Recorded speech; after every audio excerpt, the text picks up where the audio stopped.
HighBridge, a division of Recorded Books, presents Muscle, the Gripping Story of Strength and Movement, by Roy A. Meals, M.D. Read by Jonathan Yen. Publisher's note: in this audio edition, you will hear references to figures present in the print and ebook formats of the book. Warm-up. Did you just blink? Was it voluntary or involuntary? Either way, one set of tiny motors closed your eyelids, and another set opened them. As you listen to these words, the muscles in the iris of your eye are automatically moving to adjust the amount of light they let in, and those around your lens are focusing the words on your retina. These are examples of movement, one of life's essential features. Sages as far back as Aristotle have tried and failed to come up with a universally acceptable definition of life. As a reasonable approximation, biology teachers resort to the mnemonic Mrs. Gren, which represents movement, reproduction, sensitivity, growth, respiration, excretion, and nutrition. These are the tightly interconnected index functions performed by all life forms. Among the 7 attributes, movement plays double duty for animals, including humans. Not only is muscle movement critical to our internal workings of respiration, digestion, and reproduction, it can also transport us in search for the best air, food, and mate, as well as remove us from danger. This gives us a leg up on plants. To appreciate our bodies, improve our health, and move artfully at all ages, an understanding of this rippling tissue and its myriad powers is paramount. While it is possible for you to rest your eye muscles all night, another muscle never stops. Your heart has been contracting roughly 70 to 100 times a minute since you were a 3-week-old embryo. Cardiac muscle is amazingly durable and has the potential to sustain a human for over 100 years. Also working behind the scenes and out of our conscious control are the smooth muscles that cause us to blush, have goosebumps, and digest food. A third kind of muscle firmly attaches its ends to bones and can produce incredible feats of movement and strength. These skeletal muscles have enabled one man to complete 68 pull-ups in a minute, another to high jump over 8 feet, and a woman to bicycle at a record speed of 184 miles per hour. Additionally, muscles allow for communication via facial expressions, hand gestures, and vocalization. In fact, your brain has no way of conveying its thoughts without contracting some muscles. Unless, of course, you practice telepathy or subject yourself to an electroencephalogram or functional MRI. Whether keeping your blood flowing or propelling your legs when you go for a jog, muscle is the moving force behind our body's essential day-to-day functions. Muscles stand apart not only for what they can do, but also because, unlike so many of our body's internal elements, they can be observed. Only thinly draped with skin, muscles telegraph to an observer the person's overall health and vigor. The liver, kidneys, and other internal organs are just as vital as muscle, but unless they are way out of kilter, their states of health are not apparent from across the room. What's more, only muscle is amenable to spot training. With heavy lifting, you can develop bulging biceps, but heavy thinking won't enlarge your brain. And although heavy drinking will enlarge your liver, it will be your whole liver, not just part of it, and detrimentally so. Regardless of your habits, are you happy with your weight, strength, physique, blood pressure, blood sugar level, mental and physical endurance, sleep pattern? Particularly if you are sedentary for most of the day, you likely have to answer no to at least one of these questions. Furthermore, do you want a long and active life? If so, healthy muscles are key. Our muscle mass peaks at about age 27, and thereafter begins a long and inexorable decline, which, with good lifestyle choices, we can slow. Still, along the way, we may face a variety of maladies, including hypertension, myocardial infarction, gastric reflux, stress incontinence, or erectile dysfunction. All these problems stem from some muscle disorder, and a thorough understanding of how these derangements occur and can be treated guides informed lifestyle and treatment choices. Such understanding will have growing importance in future years as today's cutting-edge, emerging, and imagined technologies evolve and mature. These include perfecting artificial hearts, editing genes to cure muscular dystrophy, and advancing immunology understanding that will make pig-to-human heart transplants feasible. Maladies aside, expected increases in life expectancy and leisure time will afford us the opportunity to enjoy our muscles wisely for longer. Yet new health and wellness myths will arise, which in finality will not stand up to scientific scrutiny. There are also current misconceptions that die hard. My parents forbade me to go swimming for an hour after eating, supposedly to avoid muscle cramps that could lead to drowning. That warning, perhaps arising from a 1908 Boy Scout manual, has been thoroughly debunked. Both the American Academy of Pediatrics and the American Red Cross say it is fine to plunge right in after eating. True, digestion draws circulation away from exercising muscles, which might cause a cramp, but not to a life-threatening extent. More critically, diet supplements, exercise equipment, and gym memberships come with enticing claims for building muscle and losing fat. But how many of them are phony, and which are scientifically based, life-maintaining and life-enhancing advances that we should embrace? Answers to all these questions require an understanding of strength and movement. Muscle, the gripping story of strength and movement, is a guided tour through this force producer's myriad virtues and capabilities. Ranging between the disparate worlds of biology, art history, popular culture, and bodybuilding, as well as the frontiers of gene editing and stem cell research, you will come to understand and marvel at muscle structure and function, and be in position to understand new developments. We need, for example, to find a way for astronauts to maintain muscle mass during a zero-gravity trip to Mars. And is it true that the act of smiling can make you happier? Muscle comes from the Latin word mus, meaning mouse, and was so named because it resembled a house mouse, Latin mus musculus, wiggling under the skin.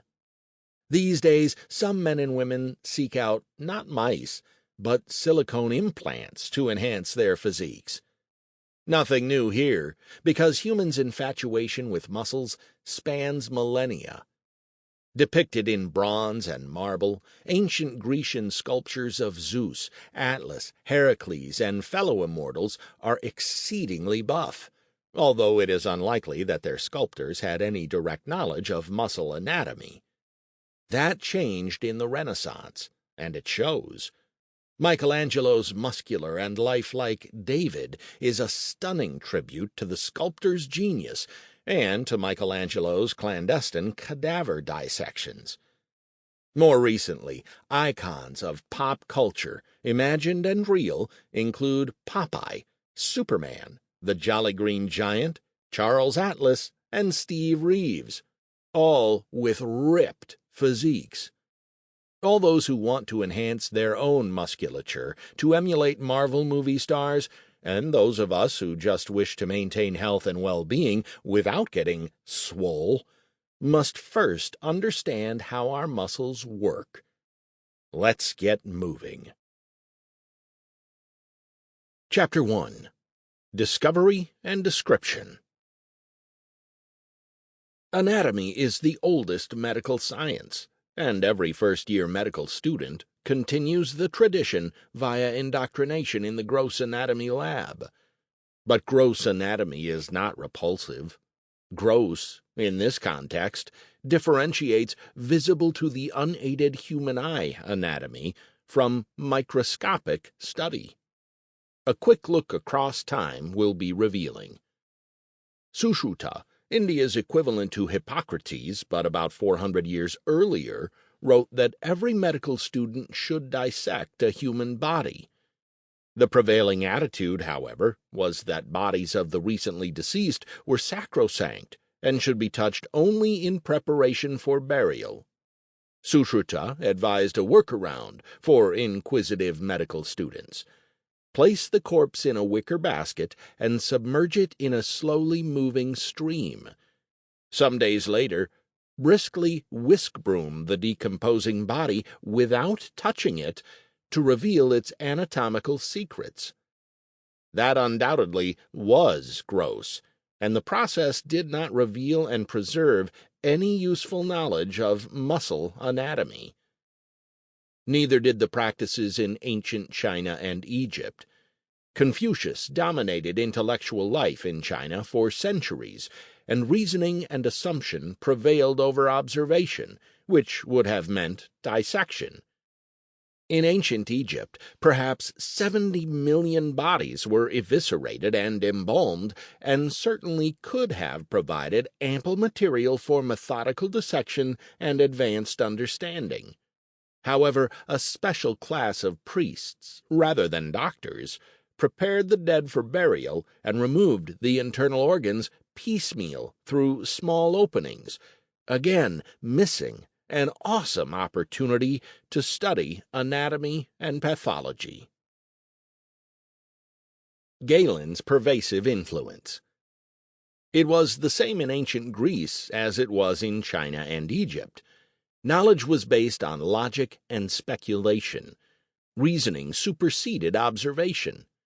The advent of observational anatomy took place across the Mediterranean in Alexandria, where in about 250 BCE, Herophilus and Erasistratus likely performed the first systematic human dissection.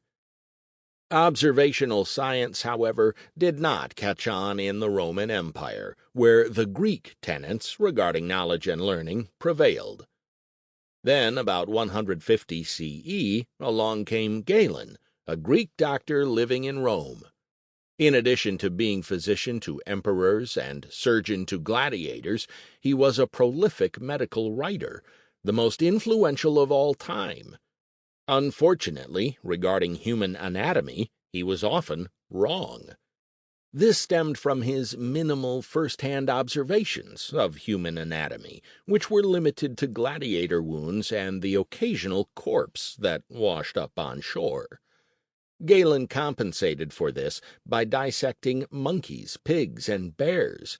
He assumed, erroneously, that human anatomy was identical to that seen in his dissections. More than 1,000 years later, physicians and anatomists still held Galen's writings in the highest esteem, and when they encountered a discrepancy between Galen's truth and their own lying eyes, they sided with Galen. For instance, they rationalized that the anatomy they were observing had apparently changed since Galen's time, and that the curved thigh bone described by Galen had straightened over the centuries by the habit of wearing cylindrical nether garments. Medieval anatomists also reasoned, when they found fewer segments constituting the breastbone than Galen had recorded, that the robust chests of ancient heroes might well have had more bones than current-day degenerates could claim. It should not be surprising, then, that anatomical drawings of the time were crude sketches at best, if not entire fantasies. To the credit of the pre-Renaissance anatomists and physicians, however, there was no great need to understand anatomy, especially musculoskeletal anatomy, because bloodletting and amputations were the only limb surgeries performed. Anatomy and art. Anatomy, like so many fields of study, changed with the coming of the Renaissance. Artists and anatomists became more interested in understanding and depicting the human body, including its internal structures. In the 1470s, Antonio del Pollaiuolo, who is known along with his artist brother to have dissected corpses, painted the Battle of the Nudes. It reveals a remarkable understanding of straining muscles and has been described as a rhetoric of anatomical display that would last for centuries. 30 years later, the German painter Albrecht Dürer, among others, reinforced the melding of art and anatomy when he began portraying realistic nude bodies under the guise of telling Christian stories to avoid religious sanctions. The intertwining of the two disciplines came to full flower during the Renaissance, and especially through the contributions of Andreas Vesalius, 1514 to 1564. He was a quick study. On the day he graduated from medical school, not quite 23 years old, he accepted the offer to become the chair of anatomy and surgery at the University of Padua. 6 years later, he published the seminal De Humani Corporis Fabrica Libri Septem, on the structure of the human body in 7 books. After 1,400 years, finally, somebody had the confidence and gall to refute Galen. Inspection and measurement finally superseded reasoning and speculation, and Vesalius's book heralded the beginning of modern observational science and research. No longer would reasoning usurp observation. Most of the observations, however, were clandestine, because the Catholic Church strongly prohibited human dissection. The exception was executed criminals. Medieval medical schools were allowed 1 dissection per year, which was performed publicly, apparently to deter would-be criminals. Even almost 300 years later, the cursed sentence for an assassin remained that you be taken from hence to a place of execution, where you shall be hanged by the neck until you be dead, your body to be dissected and anatomized. Once Vesalius had dissected a cadaver, he posed it in a lifelike position. In Fabrica, sequential plates depict muscles folded back layer by layer to reveal their relationships to one another. Vesalius identified muscles mostly by numbers. For instance, muscle raising the arm, the second of those that move it, and first muscle moving the foot. Later, others named these the deltoid and gastrocnemius, calf muscle, respectively. Vesalius did, however, give names to some muscles that persist today, including rectus abdominis, the muscles used for sit-ups, as well as masseter and temporalis, both for chewing.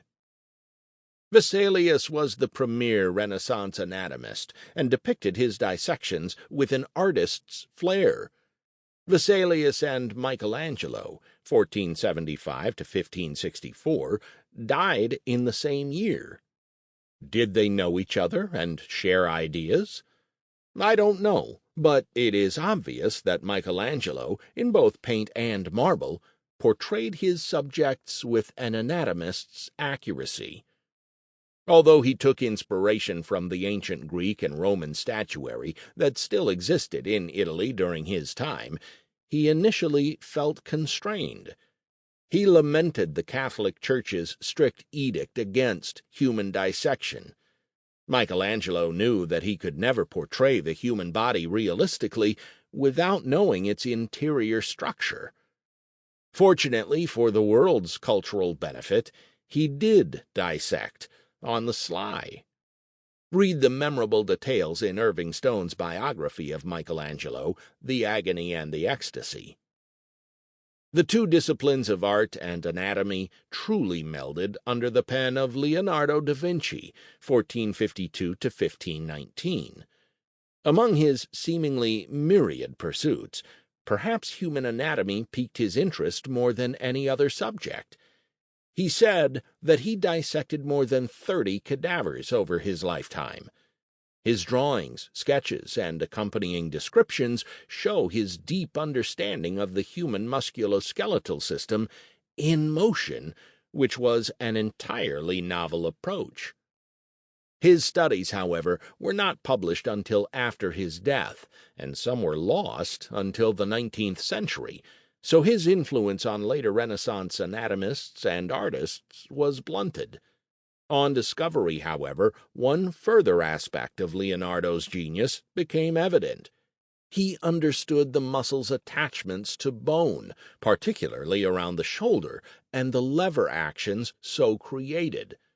He appreciated that a muscle's function varied according to the starting position of the joint or joints it controlled, the anatomy of movement.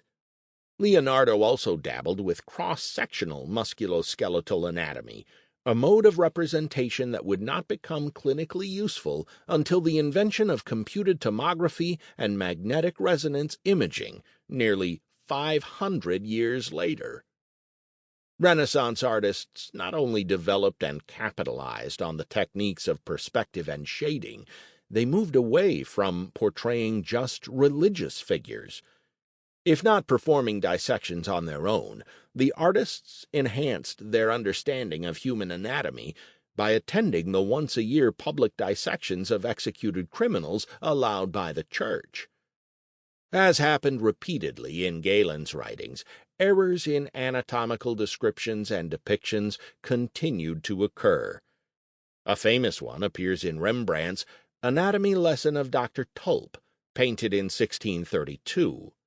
The forearm muscles responsible for closing the fist are seen to be attached on the outside of the elbow, whereas in fact those muscles attach on the side of the elbow closest to the trunk when the arm is at the side.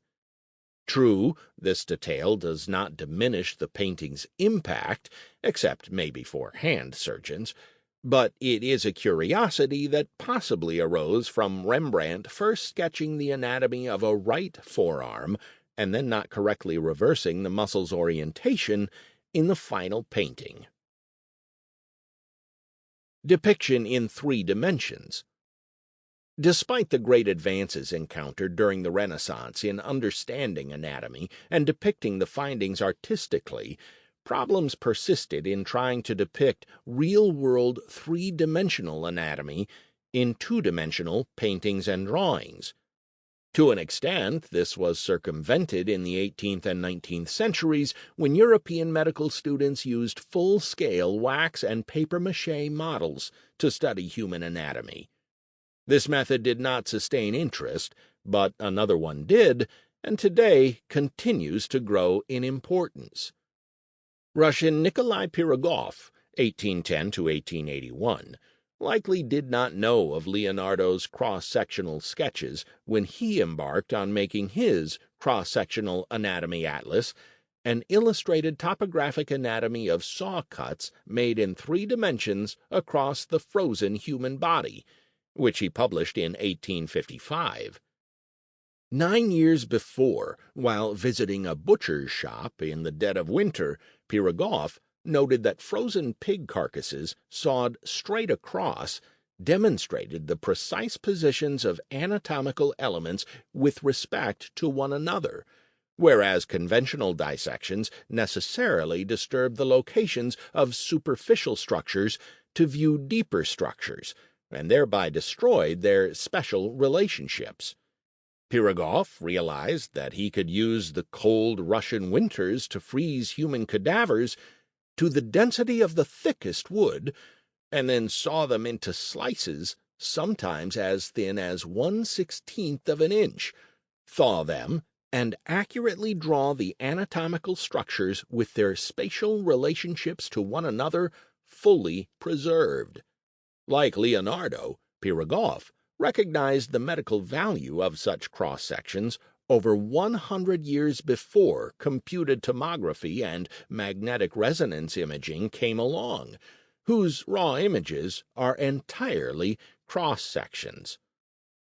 In the 1990s, the National Library of Medicine extended the work of Da Vinci and Pirogov by freezing a man's body, and later a woman's body, in huge blocks of ice. The anatomists then ground away the blocks 1 millimeter, 1/25th of an inch, at a time, from head to toe for the man, and at 3 times closer intervals for the woman.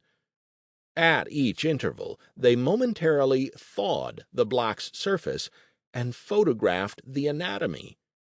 For the man, who had been slightly over 6 feet tall in life, this resulted in nearly 1,900 images, which make for a stunning head-to-toe tour of human anatomy when viewed in the time-lapse cine. The anatomists also manipulated the digital representations in the computer to produce accurate images in both the front-to-back and side-to-side planes. The body donor for the visible human male was a murderer in life, so, apropos of medieval and Renaissance times, his body was thoroughly anatomized. Other donors have had their bodies plastinated and then taken on world tours. Plastination had its start in the 1970s. A German anatomist, Gunther von Hagens, invented the technique for removing water and fat from fresh cadavers by vacuum, and then replacing these materials with curable polymers, which left the skinless tissues firm to the touch and odor-free. Von Hagens then molded the bodies into lifelike poses, some mimicking Vesalius's figures, others in full action poses, including an equestrian, with her horse, also plastinated, in full stride, and an athlete at the moment of javelin release. Whether or not you have previously considered anatomy gross, these traveling exhibits in natural history and science museums celebrate anatomy in a way that non-medical people seem to find interesting. When I have attended, other visitors from age 6 on up have expressed nothing but awe and respect for the incredible displays of skeletal musculature seemingly at work. Anyone who attends one of these exhibits is likely to be impressed and enlightened. Muscles monikers. While interest in and knowledge of anatomy increased steadily during the Renaissance, differentiating and naming the newly observed muscles proceeded with fits and starts. Vesalius tended to number them. In addition to naming 2 jaw muscles and the six-pack, he also named an arm muscle, the anterior cubitum flectentium musculus, though it seems in this case a nice succinct number would have been more user-friendly. Had all the muscles retained numbers, however, it could get cumbersome if somebody asked you to flex your number 489 and you couldn't remember which one it was, out of the roughly 650 that humans have. Fortunately, anatomists after Vesalius pitched in and gave the muscles descriptive names, and renamed the anterior cubitum flectentium musculus the biceps. That's part of the good news. The bad news is that because Latin was the language of science at the time, some of the names may seem foreign to those of us whose Latin skills are languishing. The other part of the good news is that with a uniform Latin terminology, anatomists and healthcare providers around the world could, and continue to, communicate clearly with one another, and with a bit of linguistic dissection, the names are not all that foreign. Some of the original names are outright poetic. Consider, for instance, the contributions of Jan Jasenius, 1566 to 1621, a Bohemian physician, politician, and philosopher. He named the muscles controlling the eyeballs movement amatorius, muscle of lovers, superbus, proud muscle, bibitorius, muscle of drinkers. Sample complete. Ready to continue?